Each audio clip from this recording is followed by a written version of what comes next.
अस्सलाम वालेकुम। मोहम्मद सुल्तान की मैथमेटिक्स मैट्रिक में आप सबको खुशामदीद।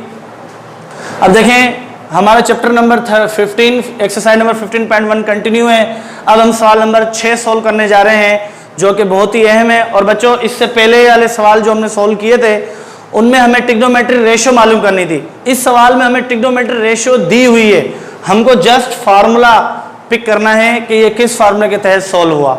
डायग्राम आपके सामने है, वैल्यूज आपके सामने लगी हुई है।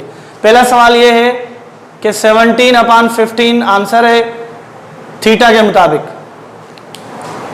मुताबिक, यानी थीटा इज इक्वल टू 17/15। तो बच्चों थीटा के हिसाब से हम देखेंगे कि सामने परपेंडिकुलर है, इट्स 8, तो देखें परपेंडिकुलर 8, यहाँ पे कोई वैल्यू नहीं है। अब फिर देखेंगे 17 थीटा के हिसाब से 17 जो है हाइपोटेन्यूस की साइड है, हाइपोटेन्यूस के सामने 17, तो 17 जो है ये हाइपोटेन्यूस है।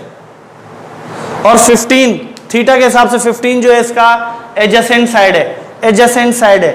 तो एडजेसेंट साइड जो क्या है 15 है, एडजेसेंट साइड को हम कहते हैं बेस। तो hypotenuse upon base, hypotenuse upon base, ये इसका फार्मूला बन गया।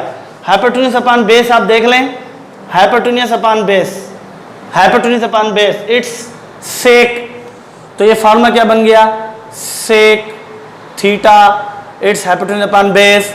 हाइपोटेन्यूस की वैल्यू 90 डिग्री के सामने इट्स 17 और थीटा के हिसाब से बेस क्या है 15, तो 17/15।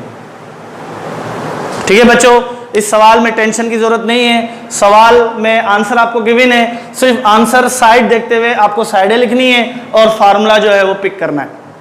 बहुत ही आसान है। अगली एग्जांपल देखिए, सवाल नंबर 3। सवाल नंबर 1 हो चुका और सवाल नंबर 2 आपका होमवर्क है। सवाल नंबर 3 क्या है देखिए, 15/8 है और थीटा का फार्मूला है। तो थीटा बराबर क्या है 15/8। सबसे पहले आप देखिए थीटा के सामने 8 है, इट्स परपेंडिकुलर, परपेंडिकुलर कहाँ है अपान में। और 15 क्या है थीटा के हिसाब से बेस में, एडजेसेंट साइड है, इट्स बेस। तो क्या फार्मूला बन गया, base upon perpendicular, base upon perpendicular, base upon perpendicular, it's cot theta, it's cot theta. Cot theta बराबर है बेस अपान परपेंडिकुलर। तो थीटा के हिसाब से बेस की वैल्यू जो है वो है 15 और परपेंडिकुलर इसके सामने अपोजिट साइड है इट्स 8, तो 15/8। तो देखें ये आपका आंसर आ गया। आपको इन सवालों में जस्ट फार्मूला पिक करना है। फिर सवाल नंबर 3 के बाद सवाल नंबर 4 आपका होमवर्क है। सवाल नंबर 5 है 8/15 और एंगल क्या है अल्फा। तो अल्फा इज इक्वल टू 8/15। अब बच्चों देखें, अब थीटा नहीं, अब रेफरेंस एंगल हमारा अल्फा है, 8/15।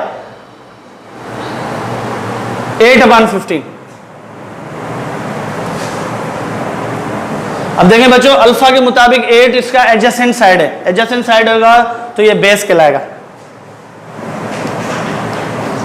और 15 इसके बिल्कुल अपोजिट साइड है, यानी परपेंडिकुलर।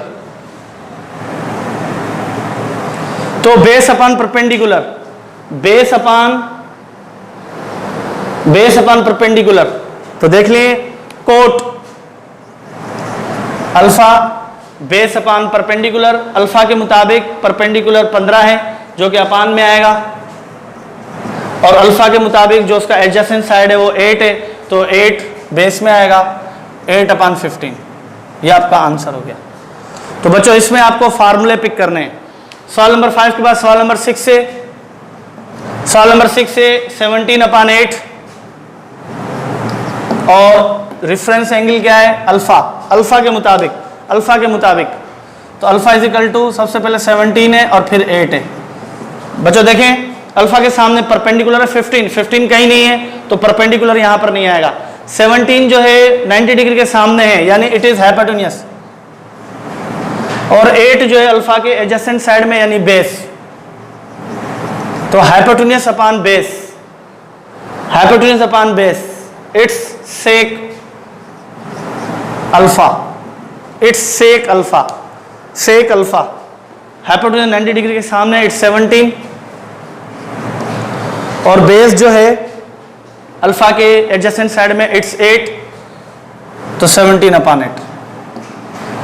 बच्चों ये बहुत ही आसान सवाल है और बहुत ही अहम सवाल है, जिसमें क्या है कि हमें सवाल का आंसर यानी ट्रिग्नोमेट्री रेशियो मिली हुई है विथ रेफरेंस एंगल, हमें जस्ट फार्मूले को पिक करना है। तो फार्मूले लिस्ट हमारे पास है, सिर्फ आपको वैल्यू पता हो, ट्रायंगल के साइड्स पता हो, तो आप इन सवालों को आसानी से हल कर सकते हैं। उम्मीद है आपको समझ में आया होगा। शुक्रिया।